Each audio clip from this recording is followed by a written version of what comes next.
Muchísimas gracias, Andrés. Verónica, así es, porque estamos con el dirigente político Luis D'Elia para hablar sobre las repercusiones justamente de esta marcha multitudinaria que se llevó a cabo en el día de hoy con la participación de todas las centrales sindicales.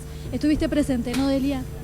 Sí, estuvimos con Gabriel Mariotto y Fernando Esteche en una columna importante, acompañando esta movilización de las centrales sindicales que tiene el claro objetivo de parar los despidos, 150.000 despidos en 120 días de macrismo, y la idea es ver que no tengamos retrocesos en esta materia, generando un gran consenso. Yo hace décadas que no veo el consenso que se ha tenido hoy en este acto. No recuerdo a las 5 centrales teniendo tanta unidad política a la hora de demandar. O sea, el primer tema en la agenda de los trabajadores es la defensa, el trabajo, la defensa, el empleo, ¿no? Recién hablaba el jefe de gabinete, Peña, decía que esta marcha y la ley que quieren sancionar es contraproducente para el trabajador. ¿Qué opinas? Contraproducente es devaluar y recortar, agredir de esa manera el salario de los trabajadores. Contraproducente es abrir indiscriminadamente la economía y atacar a la industria nacional, al comercio de los argentinos, al mercado interno, algo que genera rápidamente gravísimos problemas. De seguir el gobierno en esta línea, de acá a diciembre vamos a tener 1,5 millones de despedidos. Esta película ya la vimos en los 90, la vimos en la dictadura y los trabajadores argentinos no queremos volverla a ver nunca más, ¿no? Luis Barrionuevo a último momento decidió no participar. El motivo que dio es porque se había unido a la marcha gran cantidad de manifestantes kirchneristas y que también realzó, ¿no? Esto lo decimos en comillas propias de su discurso, hasta el propio vudú iba a aparecer en la marcha. ¿Algo que vos considerás que tendría que haber realizado Barrionuevo o se tendría que haber mantenido esa unión de las 5 centrales no sindicales? Bueno, Barrionuevo es el sindicalista más despreciado de la Argentina. ¿Por qué motivo? Bueno, un hombre que permanentemente ha jugado en favor de las patronales, en contra de los trabajadores, el típico sindicalista amarillo y traidor, ¿no? Amarillo, justo, ¿no? Y es el único que no puede hablar en este acto. ¿Pensás que es negativo para la CGT unificada que van a presentar el día 22? Bueno, es un salvavidas de plomo.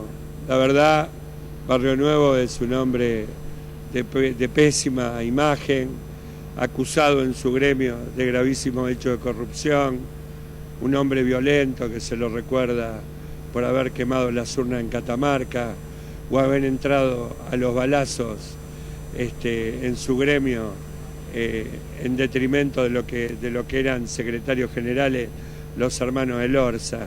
Bueno, tiene más historia que una enciclopedia y es el único que no tiene autoridad moral ni política para hablar en un acto de esta envergadura, ¿no? Verónica, Andrés, Luis D'Elia los está escuchando. ¿Qué tal, Luis D'Elia? Andrés Clipan, ¿cómo le va? ¿Cómo está, Andrés? Bien, la pregunta con toda sinceridad y a ver, yendo a su franqueza, la inflación y los despidos ya no vienen desde la época de la última época del gobierno kirchnerista. Bueno, en el último año del gobierno kirchnerista tuvimos 2.5 de crecimiento del PBI, los indicadores eran absolutamente normales, una inflación que rondaba el 25%. No, bueno, ahora el 25%, ¿quién lo dice? Bueno, Yo creo que cuando Macri... Porque si no los gremios no hubiesen arreglado el 35% de aumento, el gobierno no lo hubiera convalidado. Bueno, pero esto era mayor. No, esto se aceleró en noviembre, diciembre, enero, febrero y marzo. En noviembre, porque 40 días antes de la elección Macri dijo que si ganaba iba a devaluar. Eso generó la primera disparada. La segunda es que ganó, entonces generó un segundo efecto devaluatorio, inflacionario potente. Y la verdad lo que ha sucedido en enero, marzo, de enero a marzo ha sido terrible. Y en abril, Orlando Ferrer es un hombre de derechas, neoliberal, dice que la inflación fue del 7%. Yo no recuerdo ningún mes de la época kirchnerista que hayamos tenido el 7% de inflación mensual. Luis, ¿no? y el primer encuentro, la primera charla que tuvo, por ejemplo, Hugo Moyano con Mauricio Macri, ¿qué resultado dio? Porque hubo un acercamiento al principio del gobierno. No, bueno, yo no quiero hablar por Moyano, ni quiero ni me corresponde a mí hablar por Moyano. Que Moyano te conteste la pregunta. Ahora, yo creo que nuestro pueblo es dialógico y que lo normal en el proceso de construcción de un conflicto, siempre el primer paso es dialogar. Yo recuerdo un viejo documento de Juan Pablo II, que era el diálogo por la paz, una urgencia para nuestro tiempo, que el tipo enseñaba cómo era la metodología de un conflicto, cómo se construía un conflicto. El primer paso era hablar, volver a hablar, peticionar ante las autoridades, dialogar hasta que se agota el diálogo. Cuando se agota el diálogo, recién ahí vienen las medidas de fuerza. Por eso, dialogar no está mal que sea el primer intento, ¿no? Luis, sabe que recién lo escuchaba y usted hablaba de 150.000 despidos ahora en estos meses de gobierno del presidente Mauricio Macri. Y me preguntaba por qué los gremialistas que hoy sí estuvieron en el acto, a pesar de esta cantidad de despidos, no hacen un paro, sino que simplemente ha sido una manifestación esta, ¿no? ¿Cómo se entiende? No, bueno, realmente han tenido una iniciativa magnífica las 5 centrales, sobre todo los diputados de origen sindical de las 5 centrales, porque han trabajado juntos un proyecto de ley para parar los despidos por ley.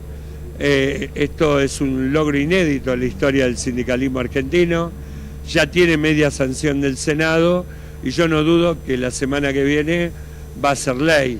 Es un avance muy bueno. Si hubiésemos hecho esto en los 90, quizás no hubiésemos sufrido tanto. En los 90 tardamos 4 años en reaccionar a los despidos, a los ajustes, a la destrucción del Estado. Para hacer la marcha federal tardamos 4 años.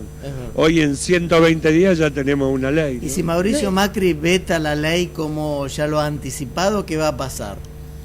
Bueno, lo dijo Hugo Yasky hoy muy claramente en su discurso. Habrá plan de lucha, habrá paros, habrá una lucha generalizada en todo el país, porque realmente volver a tener 185.000 fábricas cerradas y 8 millones de desocupados, como llegamos a tener en mayo del 2003, no queremos volver nunca más a eso, ¿no?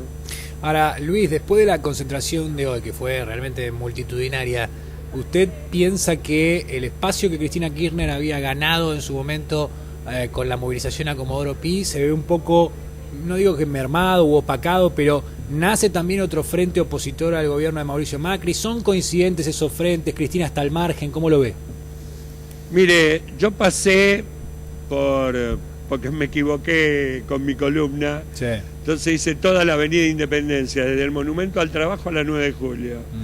Y recorrí las columnas de todos los sindicatos. Me saqué miles de fotos, saludé miles de compañeros y todos me decían: aguante Elías y aguante Cristina, ¿no? Un gran reconocimiento a Cristina Fernández de Kirchner. Pero ¿sabe lo que pasa, Luis? Muchos de los que estaban en ese escenario hoy la pelearon mucho a Cristina en el último tiempo, ¿no? La pelearon No, verbalmente, la pelearon en la calle. Yo le cuento lo que me pasó Sí. estando con los trabajadores, no en el escenario. Ujú. Y le puedo garantizar que la expresidenta de la República tiene una enorme adhesión en la clase trabajadora argentina, ¿no? Y cuando lo ve Por eso- cuando lo ve a Lázaro Báez preso, ¿qué piensa? Yo sinceramente creo que Báez, si es culpable de algo, tiene que ir preso, y si tiene algún hecho de corrupción, debe ser castigado con toda la de la ley. Ahora no me gusta la obra pública a Báez se la entregaba el gobierno kirchnerista. ¿Puedo terminar de hablar? ¿Puedo Sí, terminar de discúlpeme, hablar? sí. Porque si no... Ahora, yo creo que las condenas periodísticas, antes que las condenas judiciales, son muy malas. Cuando el periodismo condena y condiciona la condena judicial, eso es muy malo para la democracia y la república. No, en eso estoy de A acuerdo. ver, yo creo que también el caso Báez es una cortina de humo que sirve para tapar uno de los casos de corrupción más graves de todo el planeta.